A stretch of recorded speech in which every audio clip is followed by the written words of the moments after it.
Okay, Councillor Arnold, we're live, so you can begin the meeting. Thank you very much, Steve, and good morning all, and welcome to today's virtual licensing subcommittee hearing for Hillingdon Council. We will go on to the agenda, starting off with apologies, please. No apologies for absence from any committee members present today. Thank you. Are there any declarations of interest before this meeting? No, I will take silence as no. And then just to confirm that all items of business is marked as part 1, is that correct? Thank you. And have there been any matters that have been notified in advance as urgent? That's a no, thank you very much. So today's meeting is for an application for the review of premises licence Coco Restaurant at 101 to 103 High Street, Ruislip, HA4 8JN.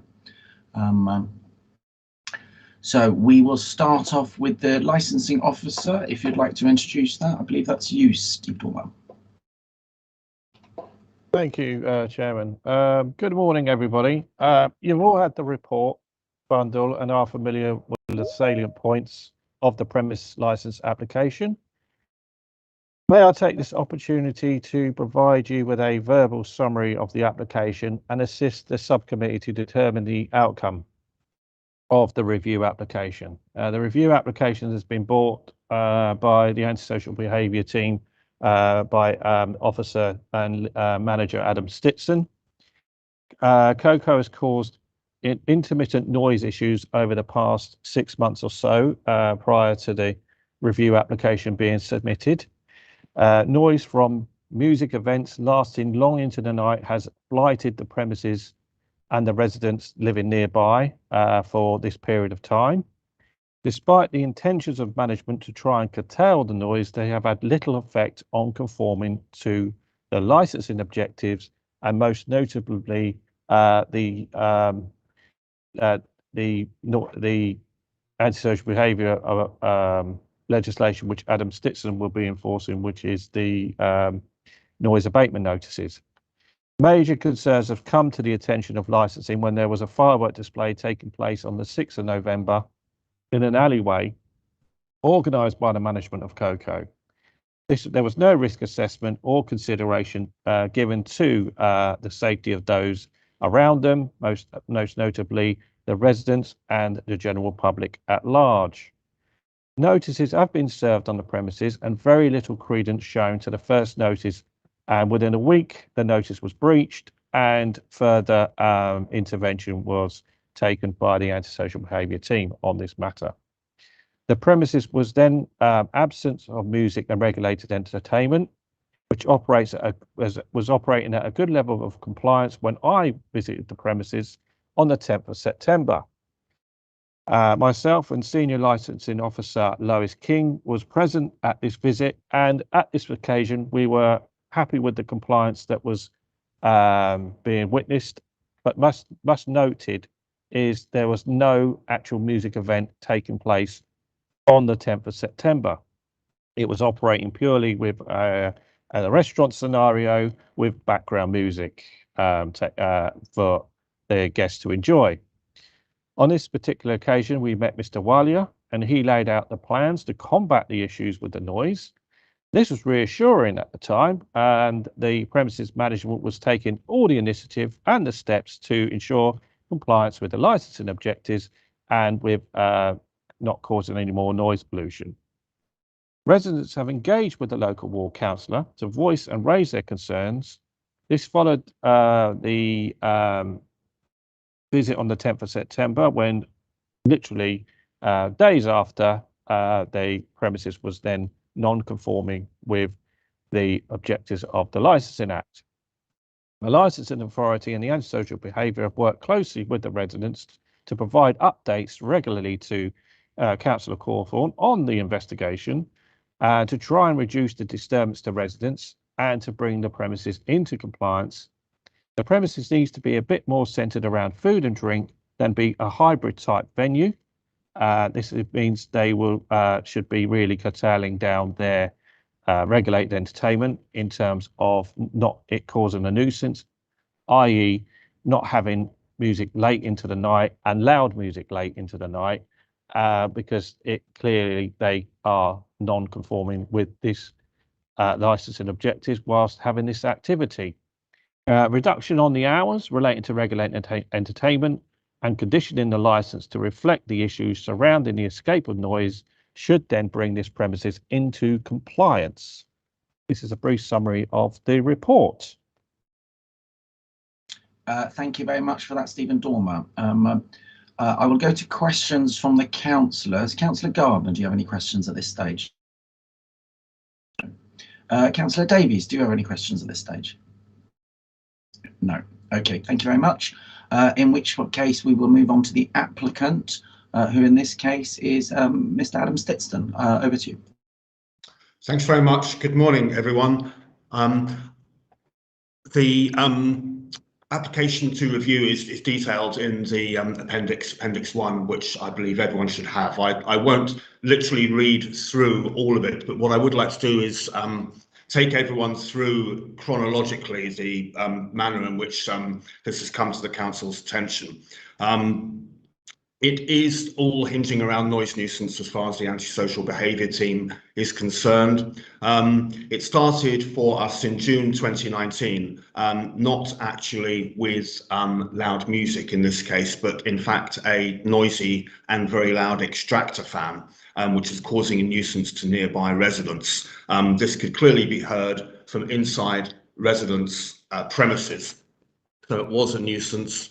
This report's continued throughout 2019. Therefore, in October of that year, a noise abatement notice was served on the premises. This required the management to prevent the extractor fan from causing a nuisance. The restaurant at that time was closed for some time due to the COVID pandemic, reopened in 2021.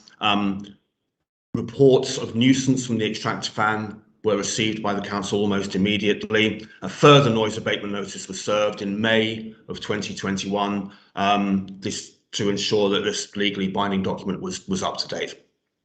At that time, in March 2021, the council also began receiving reports of loud amplified music emanating from the premises, and it was the sound of a gathering of people. So clearly some form of event or entertainment was taking place. Reports from residents indicated that this was happening late at night and was happening at very least once a week. In October 2021, officers witnessed this type of nuisance in the form of loud music and served a separate noise abatement notice, specifically with regard to loud amplified music in October 2021. On the 16th of that month, officers attended a resident's property regarding a report about loud music. This was instantly and loudly noticeable in the reporter's property. It would have made sleeping or enjoyment of their home extremely difficult to impossible. And it was, without doubt, a statutory noise nuisance. The officers monitored the report for approximately 10 minutes. The music continued throughout that time, and they also went to a neighbouring property. So on that particular evening, 2 residential properties were visited, and the loud amplified music was a statutory noise nuisance in both properties. The officers then attended the premises itself and discussed the situation with the manager, Mr. Walia, who was made very clear that this was a statutory noise nuisance, that a noise abatement notice had been previously served, and that it was a serious matter. At that time, Mr. Walia requested a further week to address the issue. He was informed that there had been sufficient warnings over the matter and that at that moment, the volume and the bass of the music must be lowered immediately. Mr. Walia suggested at that time that the residents in the flats above his premises should soundproof their properties to a higher standard.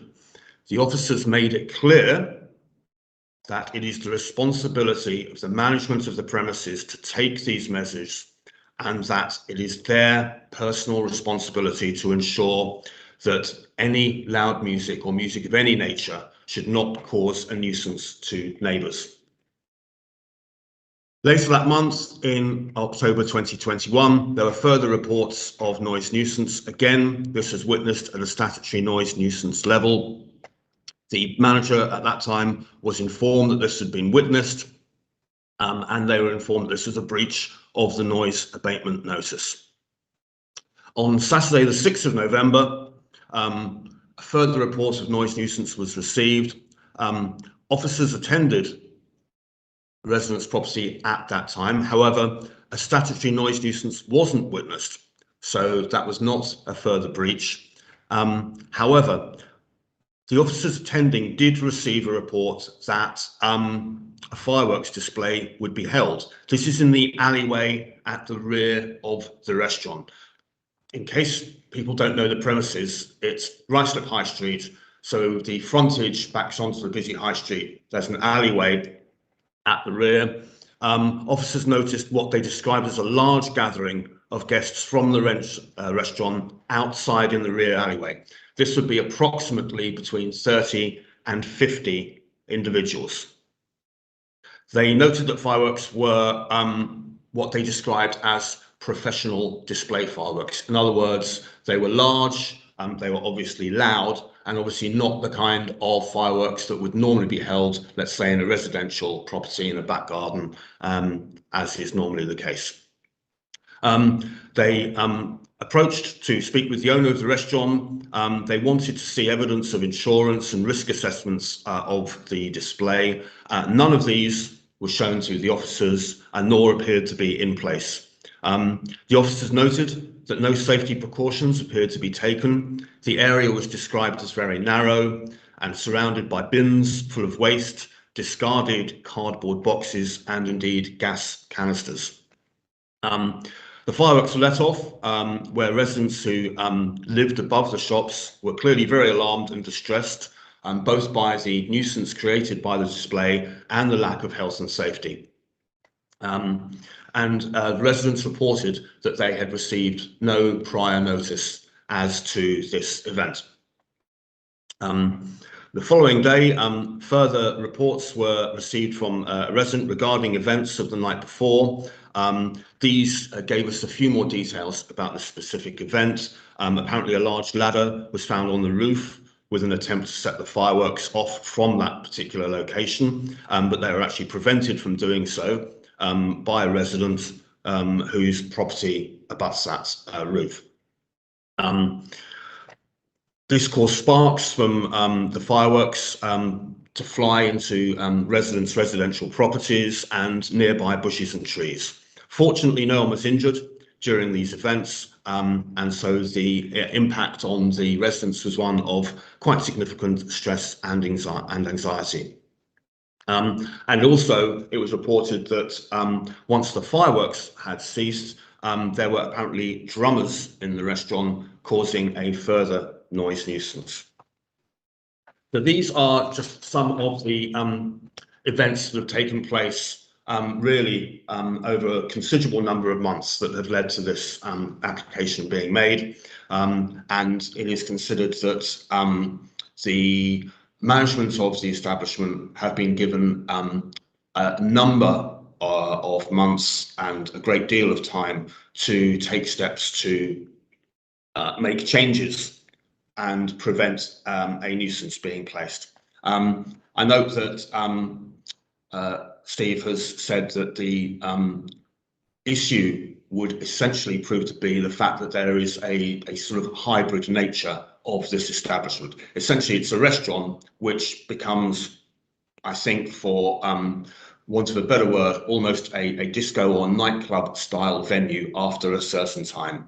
It therefore attracts large groups who want to stay for a significant time, well into the evening and on late into the night. It is definitely felt by the antisocial behaviour team that steps need to be taken to prevent this kind of nuisance from happening again. The ASB team would very much like to see the entry to the premises curtailed, so that there are no late night entrance to the premises. We'd also like to see all regulated entertainment cease after 11 p.m, 2300 hours. It is believed that the management have not displayed any real intention to deal with this matter through any kind of informal measures, and that is the reason for our request.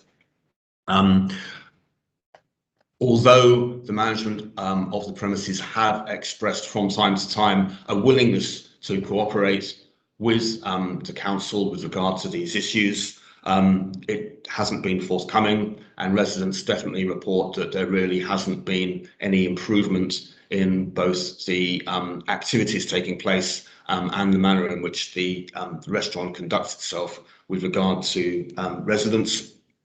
So there are a number of issues that we would like the council to enforce as a result of this meeting, but also we would expect the management to be carrying out, at the bare minimum, boundary checks to ensure that noise issues are not going further than the premises itself. They must ensure that all windows and doors are closed during any regulated entertainment, and that also we would like to see that staff are trained with these issues, both in terms of activities taking place within the premises itself, and also in terms of how a premises such as this interacts with local residents, which we feel has been quite severely lacking in this regard.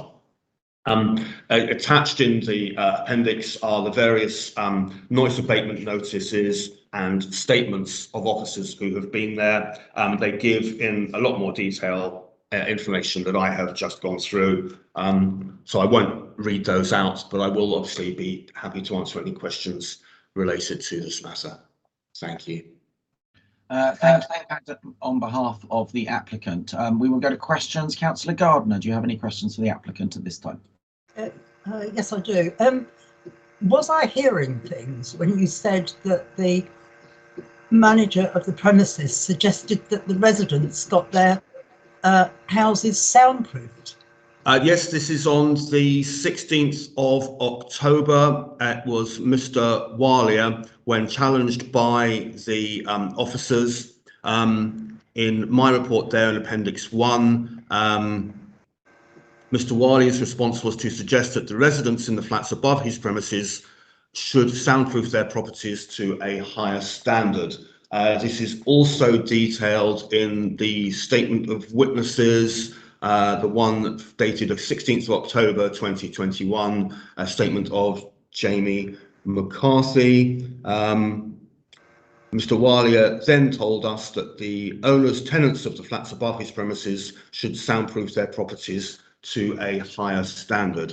I will just check this other statement. This is also mentioned in the statement of Craig Lloyd from the same date. So the short answer to your question, Councillor, is yes, that is what was said. Well, thanks for that. I thought when I was going through the original paperwork, that I'd misread it, and then when you said it, I thought, no, I just wanted to clarify it.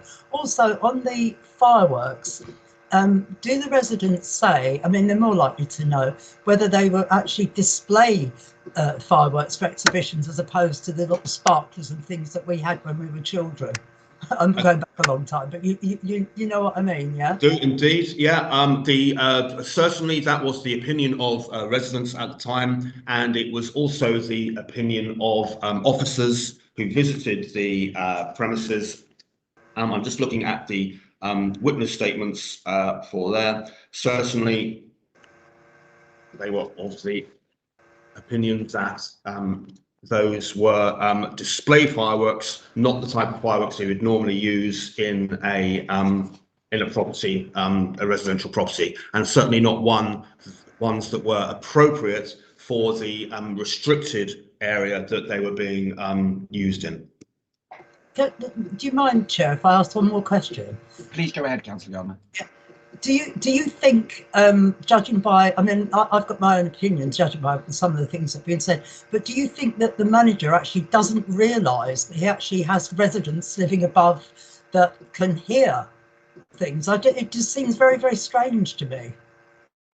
Well, I think, I mean, the management has definitely been notified that there are residential premises immediately there. I think in terms of what is realised, I think that considerations of commerce and running a business are probably put forward as being of greater importance to the management of the premises than either the health, safety and well-being of local residents or indeed the premises relationship with those residents. Thank you. Thank you, Councillor Gardner. Councillor Davies. Yeah, I've just got one question, Councillor Gardner.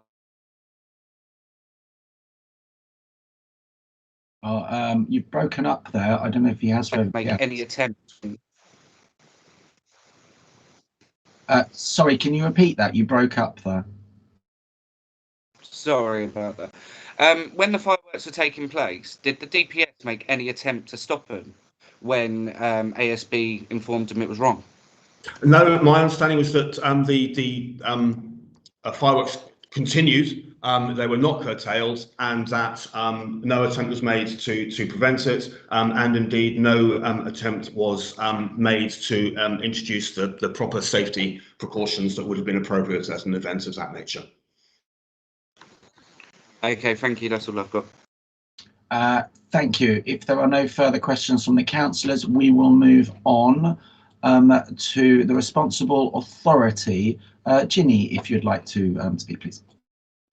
Thank you, Chairman, and good morning, everyone. My name is Jeannie Mukherjee, and I'm a licensing officer representing the licensing authority as a responsible authority for this application to review the premises license for Coco Restaurant 101 to 103 High Street, Ruislip.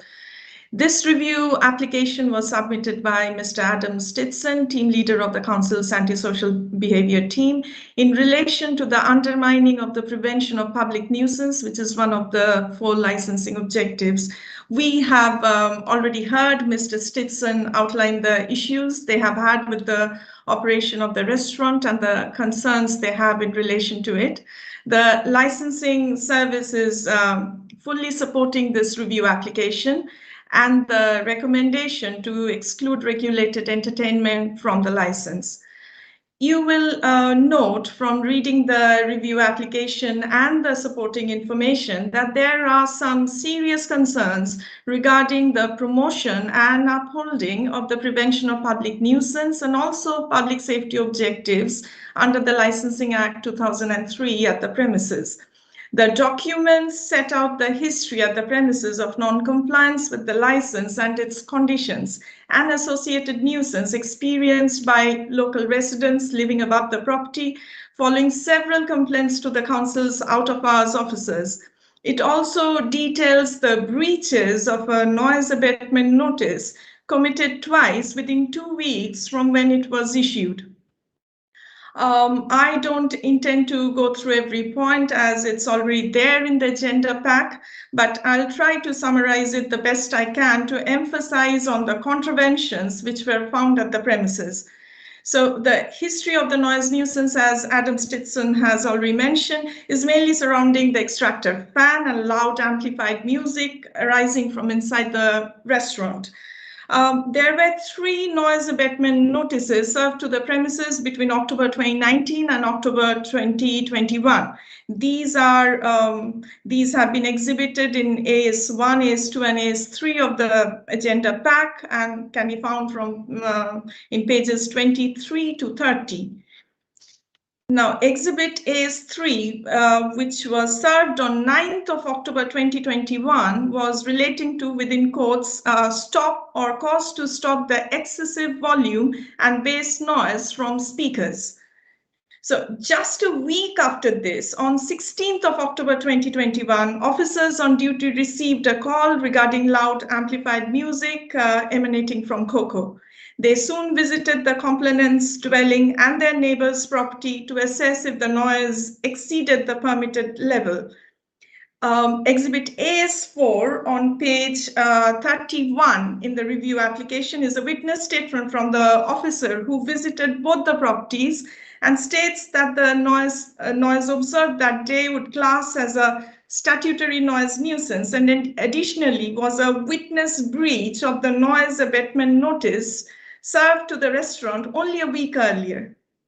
Now, a week from this, on 23rd October 2021, officers on duty received another report of loud amplified music or noise arising from inside Coco.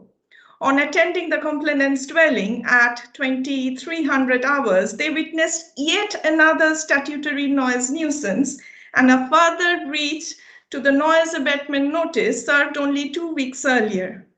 The officers visited the licensed premises after that and found that all the doors to the premises were open while loud music was playing inside the property.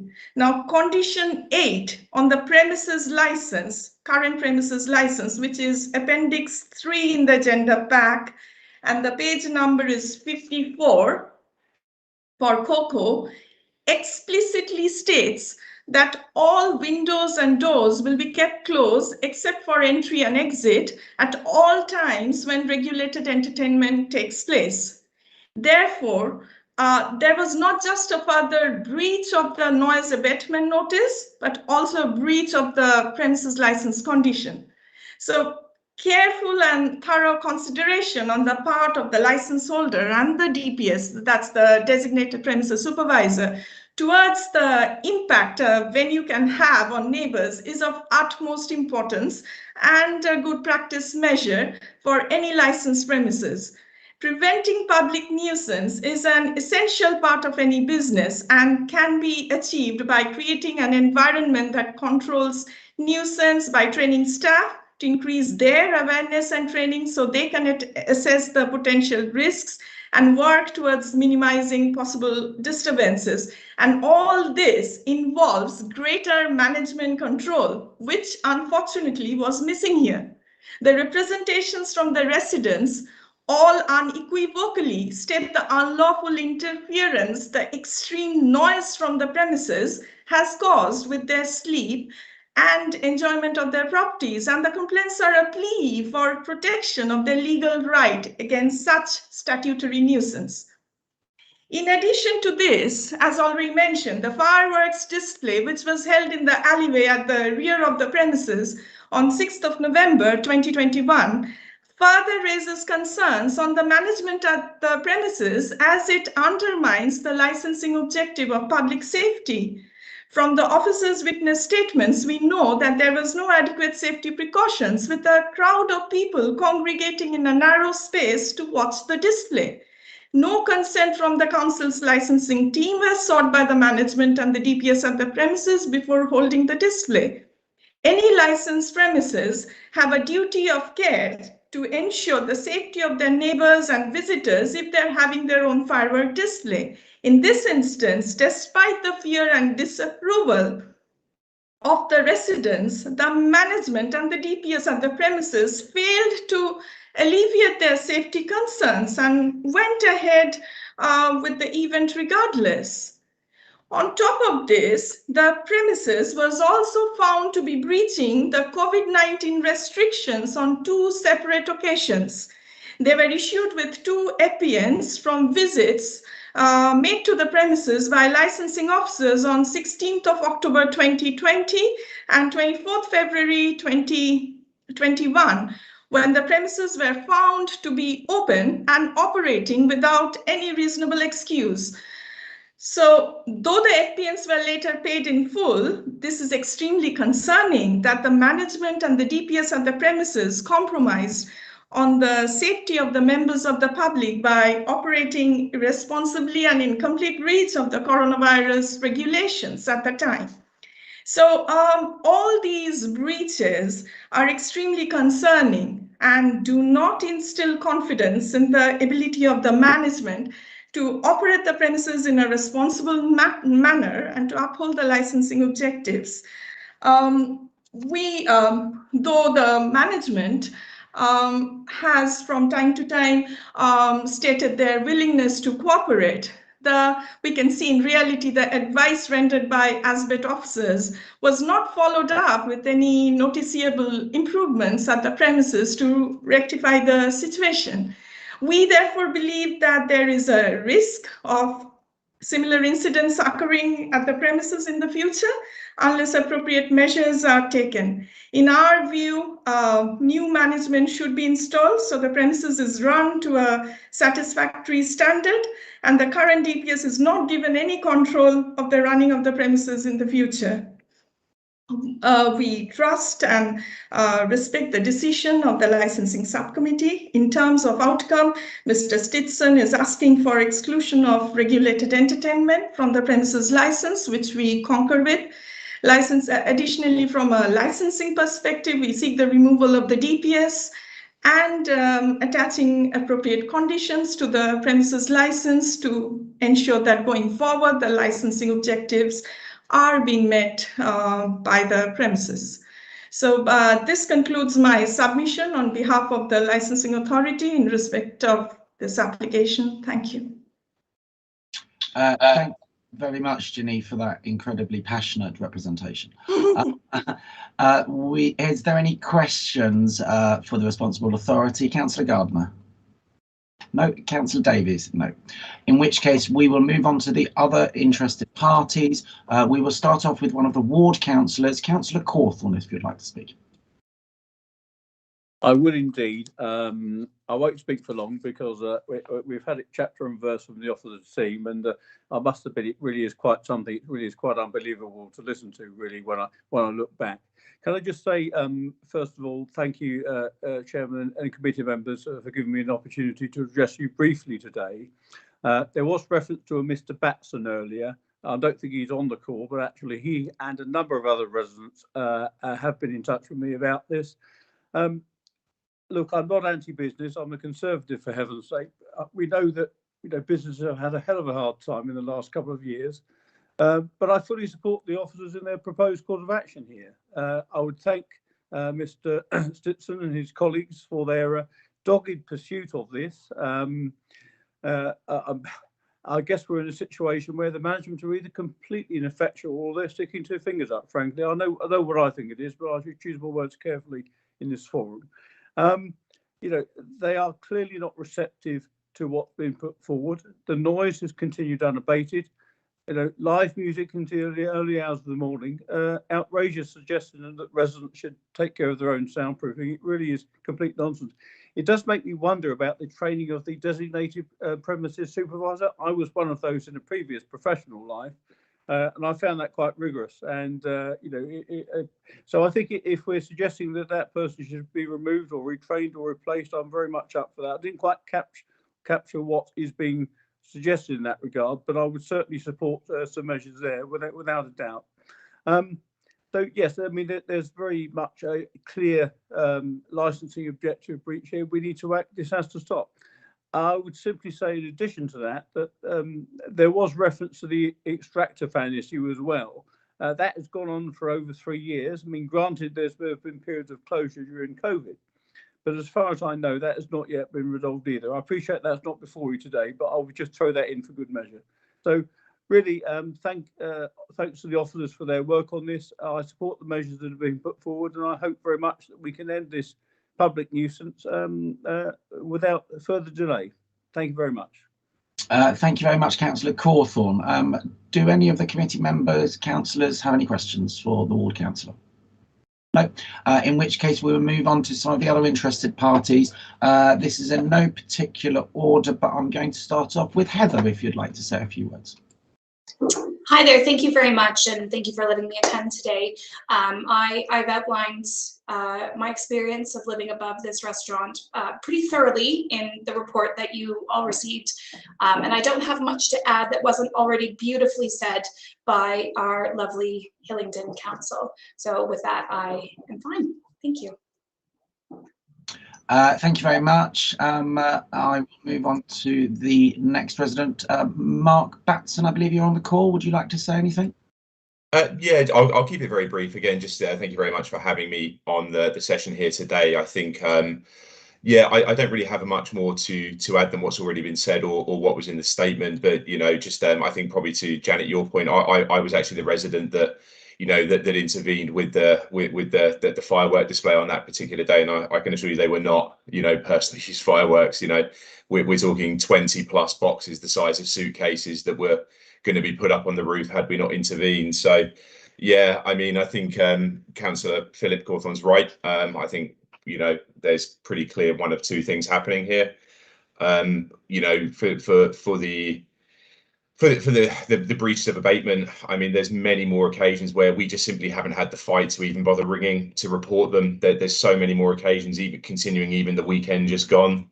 And you know, as a family with a 6-month-old baby, you know, we're just at a point where it's such a damaging thing for that sleep routine, you know, and we're probably one of the least affected of the residents in the immediate vicinity, and it's unbearable for us. So no, nothing really more to add from my side, other than just to say thank you so much for those that have put representation on our behalf, and thank you for letting us have this opportunity to address as well. Thank you, and thank you both to Mark and Heather for attending. It is really helpful when residents turn up to these meetings. It gives a fuller picture and flavour for the committee members. So thank you to you both, and again, thank you to the ward councillor for appearing as well. Unless there were any questions from my fellow committee members to any of those residents, nod, yes, no, you okay? Yeah, you. Councillor Davies.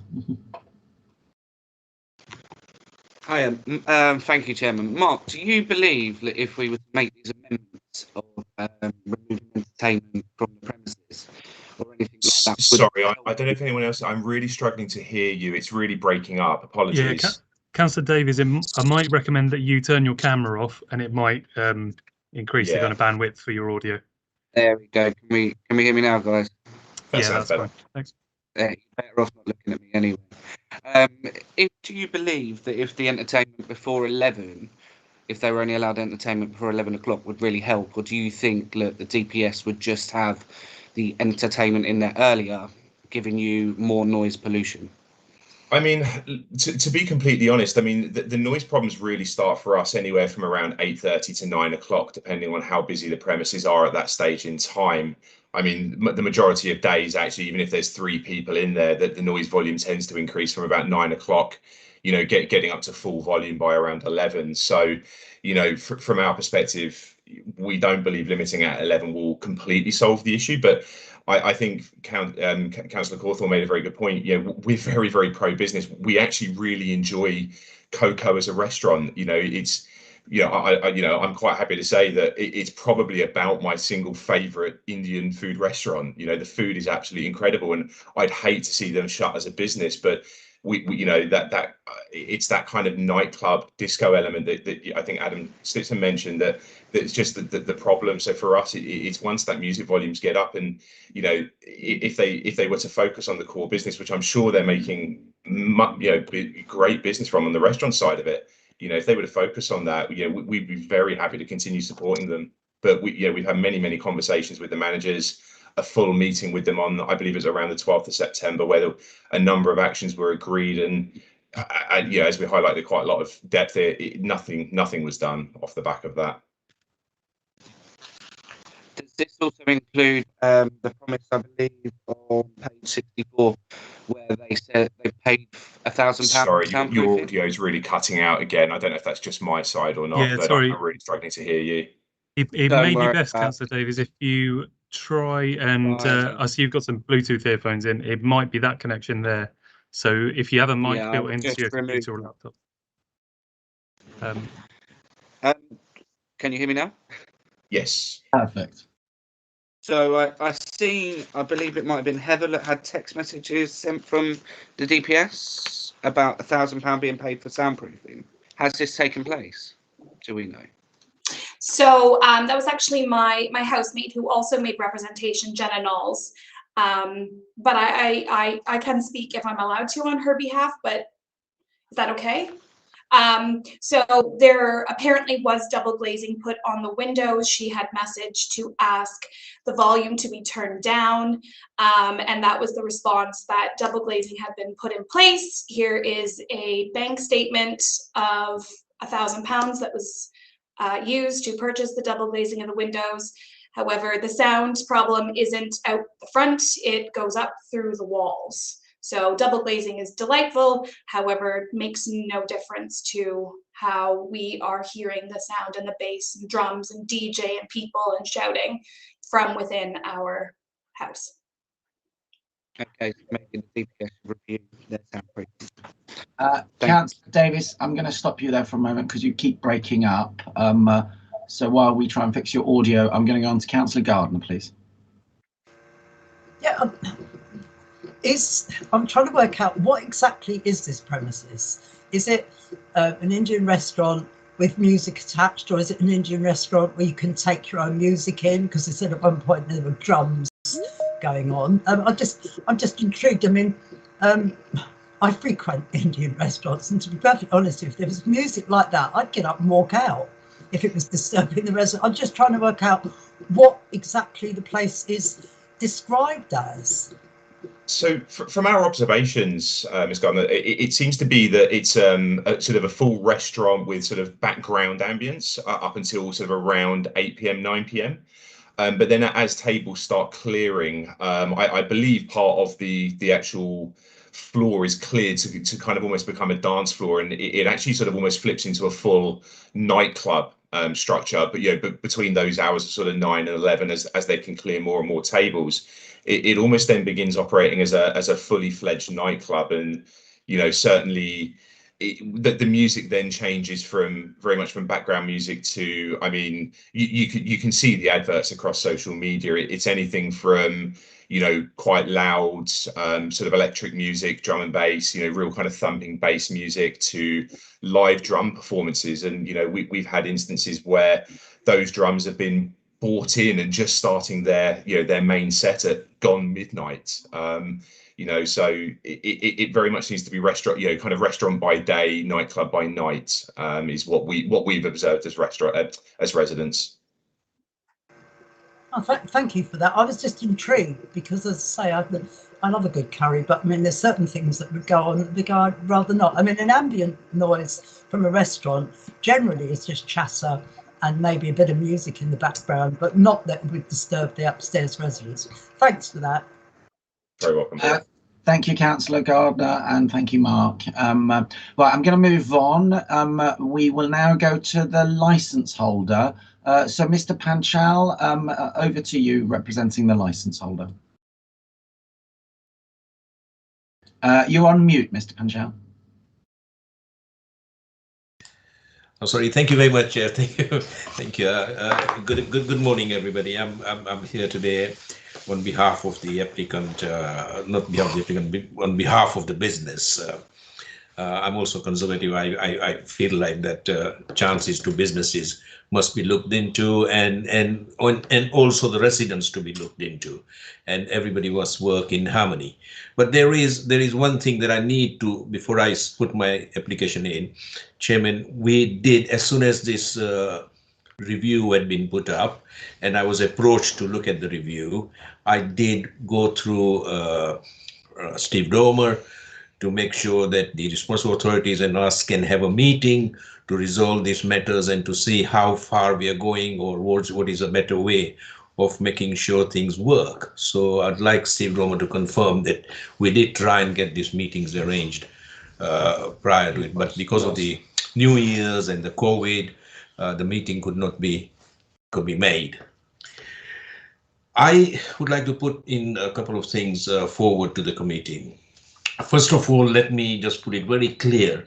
This is an Indian family restaurant, whereby on Fridays and Saturdays, they do tend to get bookings for Bollywood nights. Again, it's an Indian Bollywood nights they get bookings for. Indian birthdays, or I'm not saying completely Indian, but sometimes some people do tend to book the premises for that. During the weekdays from Monday to Thursday, they don't tend to carry on any loud music or anything. Looking at all these problems that you are listening to from the responsible authorities and that, you also must consider looking into, if you look into your bundle, and I would like to suggest, if you go on to page 7 regarding the occasion on Sunday, the 7th of November, when they had the fireworks. There was a lot of discussion going on the fireworks side of it. And during that 6th November fireworks, I'd like to stress to you those fireworks were carried out. There was a Diwali function. Diwali is a major Indian function that we tend to have. And in Diwali functions, I'm sure Jeannie understands when she was stressing about the Diwali function to you. What she didn't mention that was a Diwali fireworks, not fireworks where everybody put it. I'm sure Jeannie also must have celebrated the Diwali functions at her residence during that time. If she's, you know, I know Jeannie very well. So Chairman, that Diwali function, the fireworks were brought in, and the fireworks were displayed for the people who attended. The fireworks were going to be put out, not realizing, again, I stress, not realizing by the DPS that we need to undergo through all the necessary permissions or whatever, and thinking that we all Indians go out in our gardens on Diwali day and release the fireworks. So that matter was now taken into consideration. It has been made sure that in future, if these fireworks were to be carried out, there will be health and safety carried out, and they will be made sure that it doesn't happen again, or it won't happen again. So that matter is taken into consideration. It hasn't been happening last Diwali. It wasn't means it happened last Diwali, but it wasn't happening previous Diwalis. It just happened this Diwali because the restaurant became popular. More Indian families are going in. I go with my family down to this restaurant. Its food is quite popular and everything is very popular. And people at the restaurant are happy to work with the responsible authorities, are happy to get things sorted out. Hence, when I say sorted out, a double glazing was installed. You heard something about the double glazing yourself in the presentation of people who are objecting to it, that the double glazing was put up. So double glazing has been put up. We've made sure that the doors are locked. We're now also considering to make sure that the entrance door, there is a small covered up entrance to be built in, which is already in consideration now, because the restaurant can afford to go ahead and have that put up. So there will be a second door. What I'm trying to say is when you enter to the premises, you open the first door and the second door is closed, so the noise does not travel outside. Those considerations have been put forward now, and they are working towards that, very much so. So there is that consideration taken in. We are happy to remove the DPS out because that's where the concerns about the responsible authorities are, that the DPS is not cooperative, but although he is, but if that is the matter, we would bring a new DPS. The DPS will be thoroughly trained by us. We're a training firm. You understand us when we've been working with the council for quite a long time, and Ginny and Steve Dormer will be able to tell you how strenuous trainings we carry out. So we have taken this matter in our hands, and we're going to make sure such trainings are carried out. We're going to make sure all the conditions are adhered to.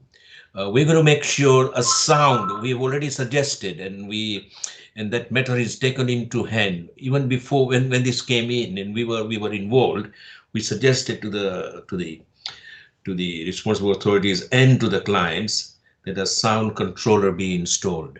Now that sound controller, again, I repeat, that sound controller, Mr. Adam will be called up, Steve Dormer will be called up, and that sound controller will be controlled so the sound does not travel on the manager's side. So that matter is also in hand. Immediately that matter is taken in hand. Now you can see that these works are being done. The restaurant is going beyond its ways to say, look, we want to work with the neighbors. We want to work with everybody around the area because we are getting successful. It is nice to hear that we have something in Hillingdon Borough where businesses are going down these days. You see the number of pubs closing down, the number of restaurants closing down, and we are worried how will our economy go. The hospitality trade is in tatters at the moment because we work in the hospitality trade. I'm the member of the Institute of Hospitality, and then the matters we see. So we would like to give them the support, yes, but we would also like to make sure that we are not causing any problem to the neighbors and that. So matters are in hand. Coming back to the recommendations, I'm going to go quickly to the recommendations, and I'll be happy to take any questions or anything that the councils want to put in. Our recommendations with the clients, we have looked at the recommendations put up forward.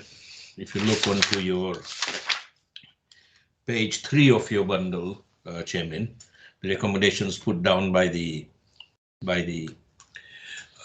Adam, we feel that the entry at the premises, the last entry at the premises, we recommend that it should be 24 hours. We recommend that the entertainment, which you are saying from Monday to Thursday, will cease at 23 hours. We are happy to cease the regulated entertainment from Monday to Thursday to 11 o'clock. That's 23 hours. We are happy to put leave the entertainment on a Friday night to 1 o'clock in the morning. At the moment, it is 1:30 at the moment. We would like the Saturday event to go up to 1:30 because we have Indian functions, we have Indian weddings, we have Indian engagements carried out, and the restaurant has become very popular in the Indian market. So it needs to have that Indian functions carried out at the restaurant. Again, we are saying to the neighbors, please don't worry, because we are installing the sound controller. We have installed the double glazing to the windows. That will give you a much better thing. On the other hand, we're also saying to the neighbors that every time there is a function at the premises, we will inform you. We will also give you the mobile number of the new DPS, and you're happy to ring the DPS if you feel the noise is going up or you could hear the noise, and we'll be very happily able to turn that noise down to make sure you're not disturbed at that very instant. So that's a plus point. We're happy to regulate the record in the incident books. We are happy to make sure the doors are closed all the time. And as I say, maybe in down the line, in about 2 or 3 months, you will see a 2-door system operating at the premises, which will help quite a lot in that incident. Health and safety trainings will be carried out to the incoming new DPS. So the new DPS will be able to health and safety trained, and we will have a risk assessment carried out at the premise. All risk assessments will be carried out, logged, and put up at the premises. Double glazing, as I said, has already been carried out. You heard from the other side. Sound controller has been put in. There will be regular meetings. We're happy to have regular meetings. I've heard from my client here that at numerous occasions they've gone to the neighbors and say, can you please come down, can we have a meeting? But I will make sure those meetings are carried out once a month or twice a month. Neighbors meetings are carried out to make sure we work in harmony regarding this. So, Chairman, we feel that we are happy to work with the responsible authorities. We are happy to carry out and move forward to this restaurant. If restrictions are brought in, I have had a long discussion with the clients, and if more restrictions are brought in and then the clients have to shut down early at 11 o'clock, there will be no business which will make them survive through this lean period. So, Chairman, that's what we feel, and I'm happy to take any questions. I've got my clients here with me. If there is a problem, we will be able to answer all the questions. But we are working with the responsible authorities. Thank you very much, Chairman. Thank you very much, Mr. Panchal. Before I turn to the questions, I just want to Diwali. Sorry? I think the fact that the 5 o'clock for Diwali is... Sorry, is anyone else getting really bad echo? Yeah, we've got an echo. I think someone needs to mute. It might be Mr. Panchal, if you could mute. Yes, I'll mute. That might avoid the echo from Councillor Arnold. Is that better? Good. Yes, good. No, I was just going to say that whether they were Diwali fireworks, whether they were for Guy Fawkes Night, whether they were for New Year's Eve or somebody's 50th birthday party, isn't really taken into consideration by this committee. We look at the health and safety aspect of it and the public nuisance aspect of it, not why they were taking place. I just wanted to make that clear. I will open it up to questions. Councillor Gardner, I think you had your hand up first, so we'll go to you. Thank you. Yeah, well, first of all, I was going to say exactly the same about Diwali. Having lived in Southend and I live in Hayes, I'm well aware of what goes on. And I also, as far as I'm concerned, it doesn't justify using industrial-sized fireworks. So that's my bit on that. Considering that the premises have been served with three noise abatement notices, although you say that we're going to do this, we're going to do that, why haven't they started behaving like proper? Well, I don't know how to describe them, to be perfectly honest with you. I don't think it's necessary to have Bollywood functions up until 1 o'clock in the morning. I don't understand that at all. And I also think that it's not fair on the residents that you're bringing into the fact the economic environment, that the residents have got to live there. I'm not sure what their financial status is. I just think you're muddying the waters slightly. I mean, I've spoken to you on several occasions, Mr. Padgett. I know how you work, but it's just that some of the things, if they promising they're going to do this, that and the other, why weren't they doing it previously? Because one noise abatement notice should have made them think, yeah, maybe we ought to do something. The same as doing the not understand. Do they not understand the COVID restrictions? I'm trying to work out the mindset of the management and the staff, because you can get rid of the DPS, but did the staff not understand anything? I mean, I feel desperately sorry for the residents, and that's right. Sorry, Councillor, I highly respect you, and I understand what you're saying. I'm not saying that that we're going to carry on doing the fireworks the way they did it, and Diwali is not an excuse. But I'm just saying that the reason they carried out, because being a Indian restaurant, they didn't realize that even if they were to do whether it's Guy Fawkes or Diwali or functions or whatever, they needed to have the health and safety worked up. Which they have now realized, and they've said, yes, in future, if we carry out anything like that, we'll make sure things are in place. And having said that, this amendment notices and all were put up before New Year's Eve. After during that period and the New Year's and everything, we haven't had any complaints. We made sure things are in place. We've heard from one of the residents there that there are the matters were in place and things are taking place. So we're not shying away. We've not come here to this meeting and say we're going to do it tomorrow. We've immediately started doing it. And the behavior has taken place. Like I said, on the 10th of September, you could read that Ginny has put his report in when they visited the premises. Matters were in place. There was no music played. Even now, during the New Year's Eve, you haven't had a complaint. The New Year's Eve function, although there was a function for New Year's Eve, but there was no complaint whatsoever were brought in. So matters are taking place. We're not shying away from it. We're not saying that, no, we're going to carry on or we're going to do it tomorrow. We've done it. We've started doing it. Double glazings have been done prior to coming to this meeting. So matters are taking place prior to the meetings. We're just not shying away from it. We are trying to cooperate, and we are trying to make sure everything is balanced. The business as well as the neighbors are balanced. We want to work with them. And that's what the premises is trying to achieve in this matter. And I think that's quite good in doing that. If I were to come to this meeting and say we're going to do it tomorrow, then I would be worried also with my client to say, well, why tomorrow? Why did you not do it when the review had come up? Or why did you not do it when Adam visited? So when Adam visited, immediately the premises were worried. So they said, let's get it done now. Why wait tomorrow? So we are here with you today, And if you can, I'm sure Steve Dormer will confirm with you. I had rung Steve Dormer many occasions to say, can we sit, because we are making progress. So can we have a meeting, and can we discuss this at the meeting, that how much progress we are trying to achieve.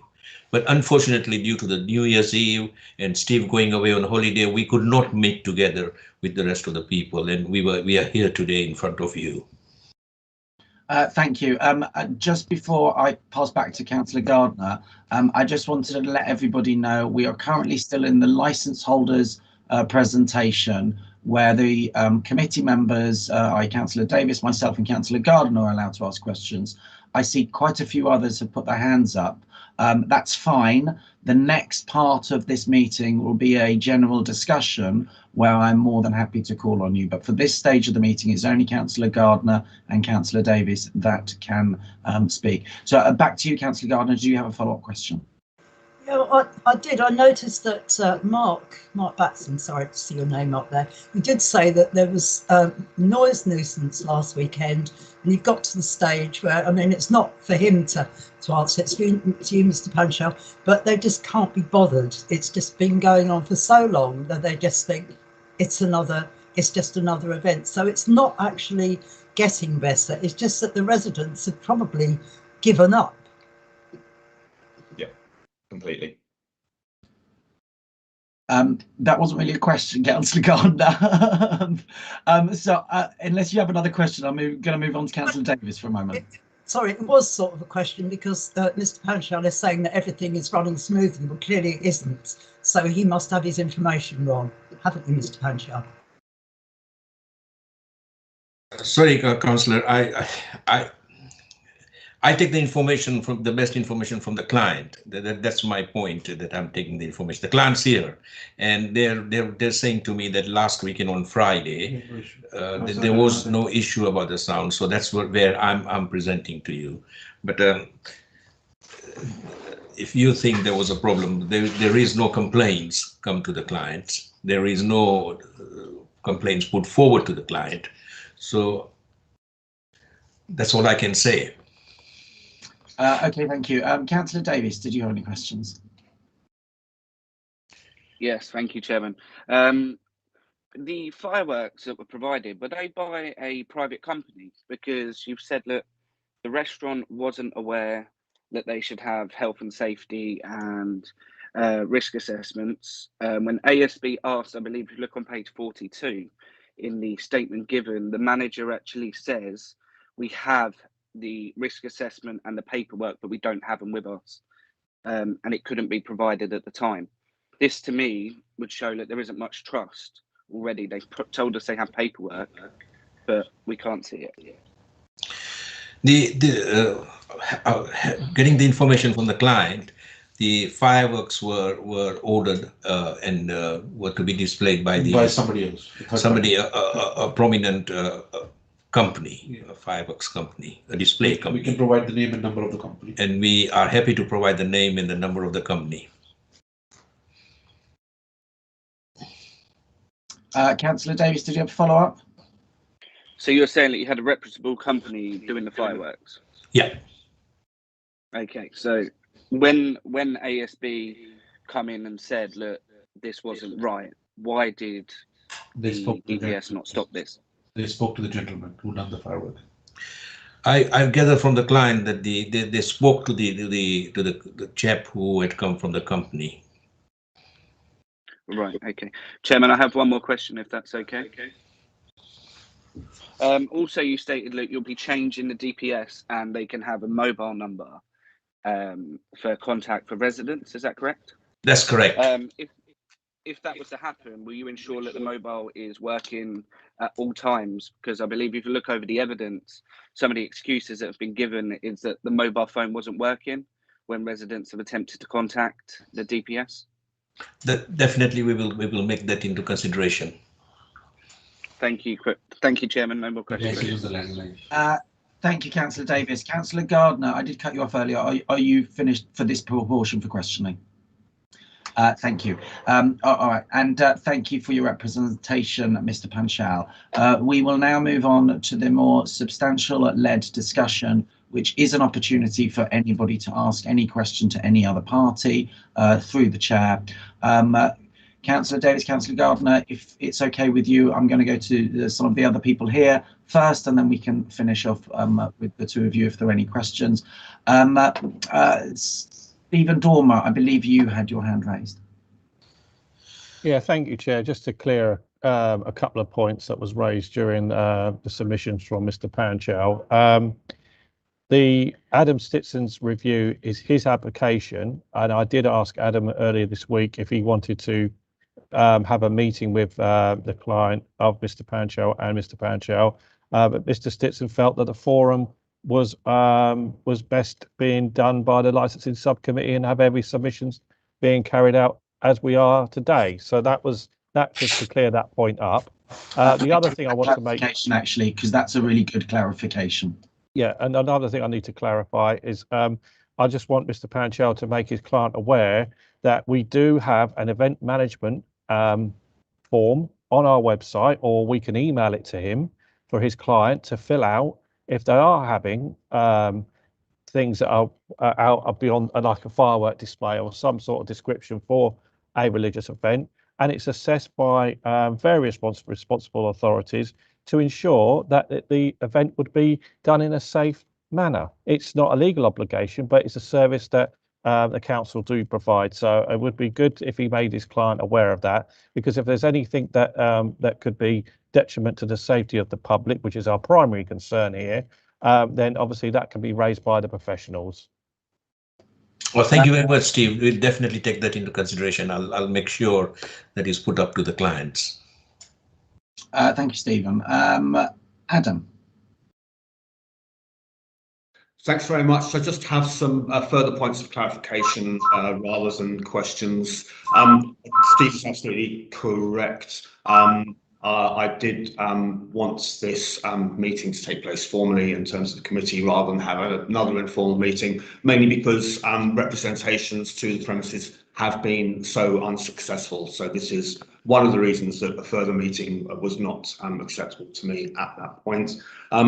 With regard to fireworks, reinforcing what councillors have said, not only is the nature of the incident, in other words, in this case Diwali, not taken into account by the licensing committee, but it's also not taken into account by the council as a whole, and indeed the legislation relating to noise nuisance. So the antisocial behaviour team go out to all events of any description, including weddings and events of that nature. So it doesn't really matter what they are. I believe that one of the things said was that with regards to the fireworks, that the management of the premises didn't actually realise that what was taking place was not acceptable. I would, in fact, question that slightly and say that it's very clear, both in terms of Hillingdon Council and national legislation, what is and what is not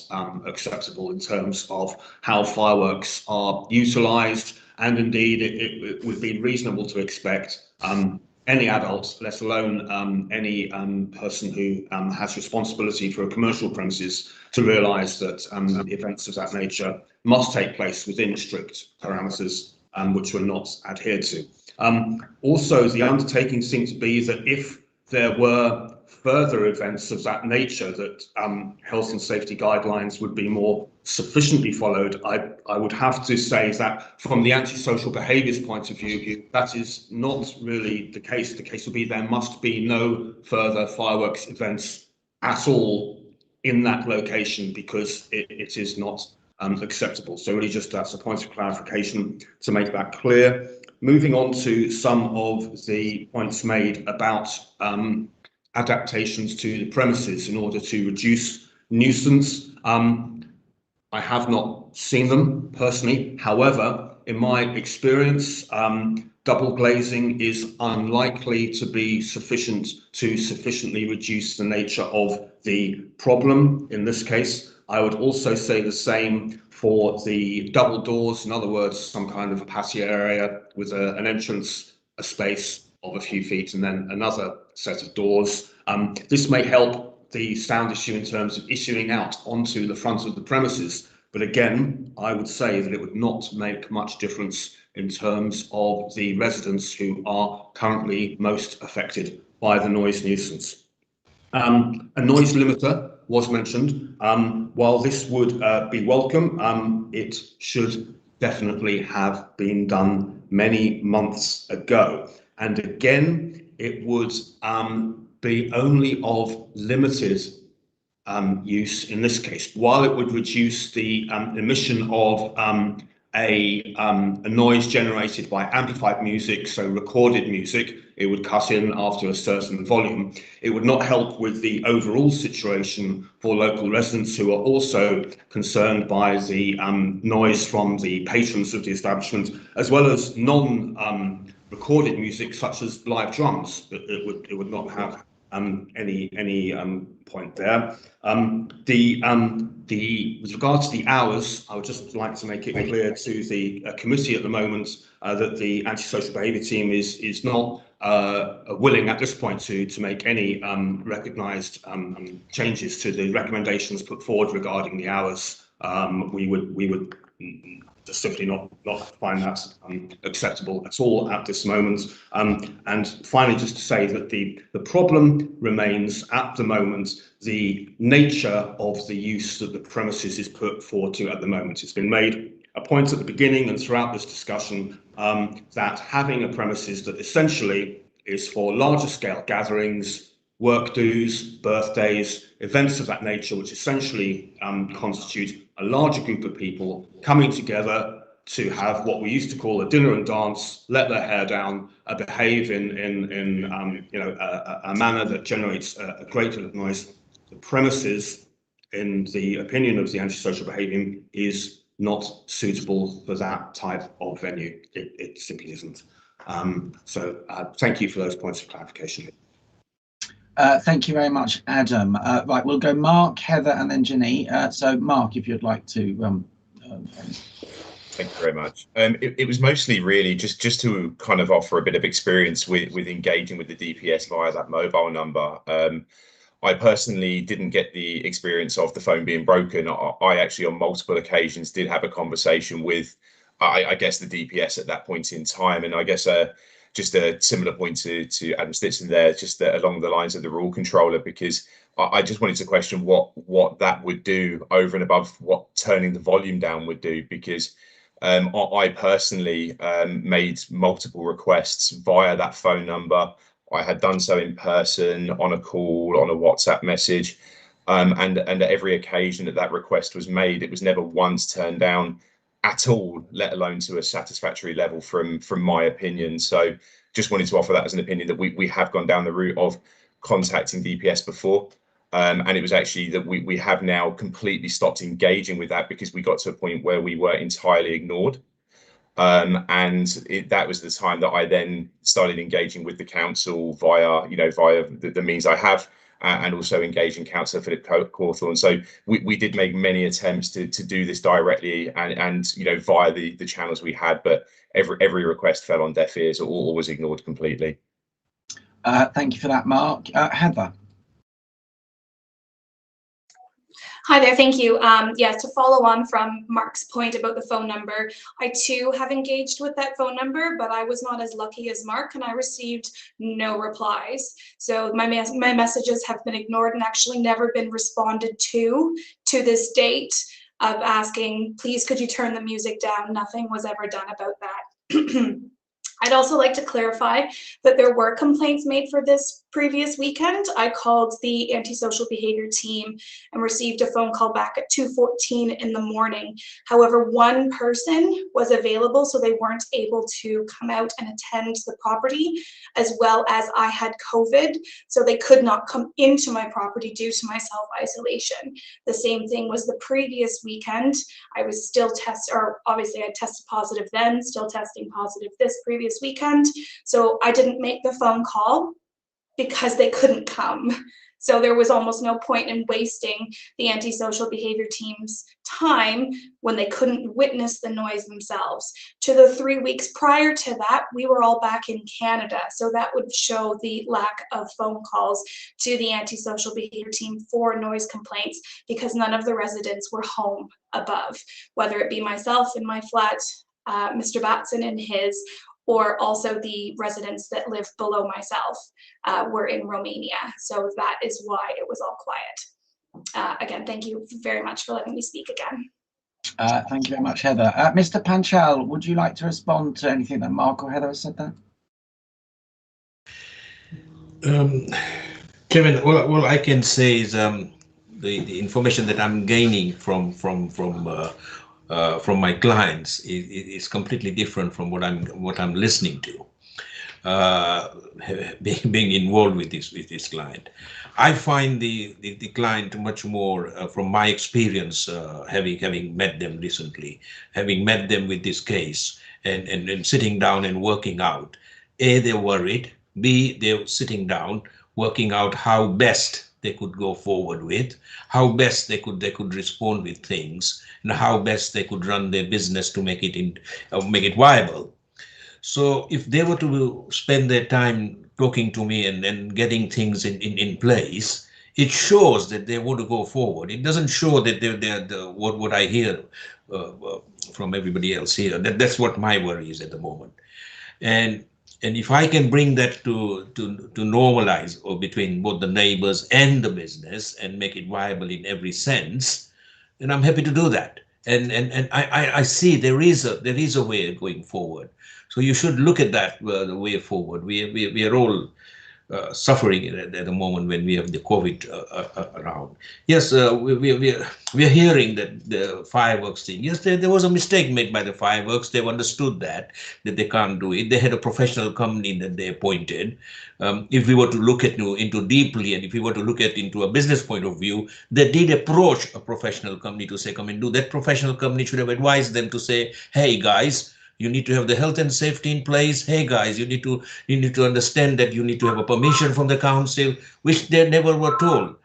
So again, we're not saying that, well, they should have understood as a business people. Yes, they did understand as a business people, but that isn't an excuse. I'm not giving you an excuse about that. But I'm saying that, yes, they were putting themselves forward by going to a professional company. They didn't go down to a fireworks, local fireworks, and buy the fireworks and bring it up and then light the fireworks up, or they were going to do that. That would be a disaster if they'd done that, but they didn't do that. So they were working professionally.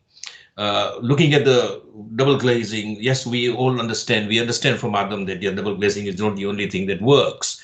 But again, they are making that effort to put the money into and say, let's put the double glazing in, let's get ourselves into it. So they are making all the efforts. So we should look at those efforts.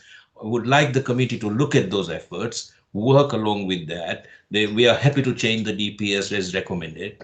So there is a way forward. We are not looking at the way backward. They are not looking at the way backward. They're not here to say, we are throwing the keys away, we are going to another venue because I don't think we are happy with Hillingdon Borough or in the Hillingdon Borough, because they have got other venues that they are dealing with. But they want to work and they want to go forward. And I think we should all look at that, that businesses should be looked into also at the same time. At the same time, when they are trying to cooperate with the neighbors, they're trying to cooperate with the responsible authorities. They've looked at us. I'm proud to say that we are a company today that everybody looks in, because we try and make sure that there are no breaches when people look at their businesses. And we always try and make sure that things are working better, even if it comes to an off license, whether it comes to a restaurant, or whether it comes to a nightclub. And that's why we need to all work together, and they are here to work together. And I can assure you, I will be, if I'm involved right through, which I am at the moment, I will make sure we work through. Thank you, Mr. Panchal. Ginny, you had your hand raised. Thank you, Chairman. I too want to reiterate that irrespective of the celebration, one cannot compromise on the health and safety of local residents and must at all times comply with their duty of care. While profitability is important for a business, it cannot be at the cost of well-being and safety of neighbors and local residents. I maintain my representation on behalf of the licensing authority and feel exclusion of regulated entertainment is appropriate and proportionate, as this has been the major contributing factor towards the public nuisance happening at the premises. Mr. Panchal has said that this is mainly a family restaurant, and we feel that it should stay that way. The premises has flats above the building and is not exactly suited to have late night entertainment. However, if the licensing subcommittee decides to grant the hours beyond 2300, then I'd like to point to paragraph 2.36 of the section 182 guidance, which states that where applications have given rise to representations, any necessary and appropriate conditions should normally focus on the most sensitive periods. For example, music noise from premises usually occurs from mid-evening until either late evening or early morning, when residents in adjacent properties may be attempting to go to sleep or are sleeping.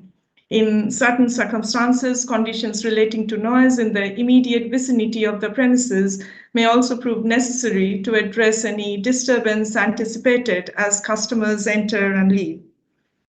I further maintain that the current DPS should be removed as the complaints have resulted from poor management competency at the premises.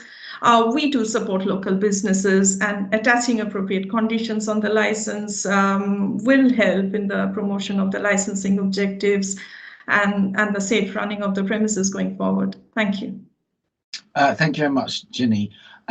As it looks like nobody else has any questions, Ms. Panchal, I just have a couple of questions. The extractor fan that is mentioned a lot throughout the docket, has that been fixed now? Chairman, I've heard from the client here sitting that that has been fixed. So I gather it has been fixed. But I'm sure Adam and Ginny can visit again and see if the matter is. But from what I hear from the client, it has been fixed. Chairman, I also would like from Ginny's presentation to make sure we look at also condition from the guidance 2.17, which says conditions relating to noise nuisance will usually concern steps appropriate to control the levels of noise emanating from the premises. So there are steps carried out if you look at guidance 2.17. So the steps are there to be there. And today, what you're looking at, and you have to weigh and balance yourself up towards the business as well as towards the neighbor. That's what we are looking into your committee to look at for the future of the business. Thank you for that. I agree that steps are usually carried out, but I think the responsible authority would say that there have been a number of abatement notices over the years that have been ignored. There have been anti-social behaviour teams there with requests, and there doesn't seem to be any improvement. So I think the council has been quite reasonable on trying to solve this without it going to a committee meeting over the years. Chairman, sorry, Chairman, sorry to cut you in between. The amendment, after the amendment notice is given in, they have made sure that they're looked into immediately. They're not ignored. They were not ignored. So I would not agree to say that they were ignored. They weren't ignored. If they were ignored, then they wouldn't have. They would have carried on doing what you would be the worst scenario. I would have come here and said nothing to you and just sat down and heard what the responsible authorities would say. So they were not ignored. They're not ignoring anything. We're not here coming in front of you today to say, right, we're going to hear what you're saying and we're going to let you do or shut us down. We come back to you here today and say, look, we are putting all these efforts. We want to put these all efforts. So we are showing that we are putting, if you look at section guidance 2.17, we are doing that. So we're not saying we're ignoring it, but at the same time, we're asking you to say, look, weigh the balance between the business and the neighbors. Let's balance it up and let's get it right for both the parties and let's make it go forward. That's what we're looking for. We're not looking to ignore it. I'm sorry to say this, but we're not ignoring it. And I would not be ignoring it. If I'm working with them, which I am at the moment, I will make sure it's not ignored. Thank you for that, and we will completely take that on board, as will the other subcommittee members. Right, that is the end of this discussion-led part of the subcommittee. We will now move on to closing remarks, and the first closing remark is from the licence holder, Mr. Panchal. Sorry, let me unmute. Sorry, Chairman. Chairman, I think I've had enough said to you, and I've put my proposals to you. So, Chairman, I think, again, I'm saying that can you please make sure when you're making your decisions that both the matters are being weighed and both sides have a successful, the neighbours as well as the business have a successful forward way to go here. And I'm sure I have full confidence in your committee, having come through with your committee on several occasions. I feel very comfortable in making sure that you always take the right decision. Thank you very much, Chair. Thank you, Mr. Panchal. Appreciate that. We will then move on to the responsible authority, Ginny. Thank you, Chairman. Just one more thing, like, you know, from the complaints, we know that these were not one-off events. They were persistent and flagrant breaches of the licensing objectives over a period of 2 years. So, and it was discussed with the license holders, and nothing constructive was ever done to rectify the situation, which is why, on behalf of the licensing authority, I'll reiterate that I'm still maintaining my representation, and I support the exclusion of regulated entertainment from the license, removal of the current DPS, and attaching appropriate conditions on the license. Thank you. Thank you for those closing remarks. The next people to make closing remarks are other parties, which would normally be the ward councillor, but I know he had to leave. Mark, Heather, if you wanted to say a few words, you may, but please try not to repeat anything that's already been said. I don't think I have anything to add, but beyond what I've said. Thank you. No, I've heard. Yes, thank you. Thank you very much, and thank you for you both for you attending today. In which case, the final closing remark is from the applicant, sorry, which in this case is Mr. Stitson.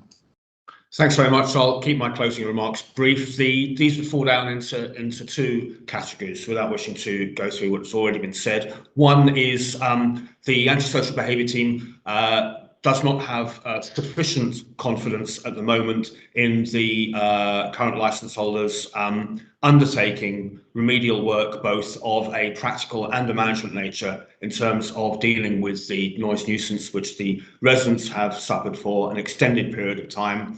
Secondly is the issue regarding the nature of the premises, which has been discussed at some detail, and I would just like to finish by saying again that that is one of the absolute causes of the difficulties residents have been experiencing, and that the long-term effects are unlikely to be sufficiently addressed for the residents unless the nature of the premises changes. Thank you very much.